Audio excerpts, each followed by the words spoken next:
at one point I thought like maybe I'm meant to go back and pursue my dream of playing professional rugby. That was my dream as a kid, and I tried to go back down that path. And I moved states to go on a train and trial contract for a semi-professional team, and that didn't go to plan because obviously the band carried over. But I full on moved.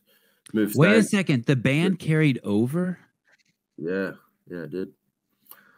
So I was with this team up in Queensland. If you're from Australia, it's the Capras is the name. They're a feeder club to the Penrith Panthers, which is a professional team in Australia. And I did pre-season there and the trial games, and I was like fully involved with the team and felt like, oh, cool, I'm going to be able to relive my childhood dream and give this thing a go.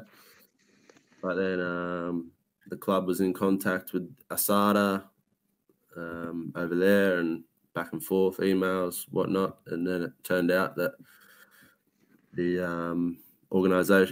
organisation over there recognised other drug organisations that follow the same protocols and procedures as WADA. So they're going to carry over the sanction and what I did into their rules, and they said you can't participate here for 4 years either.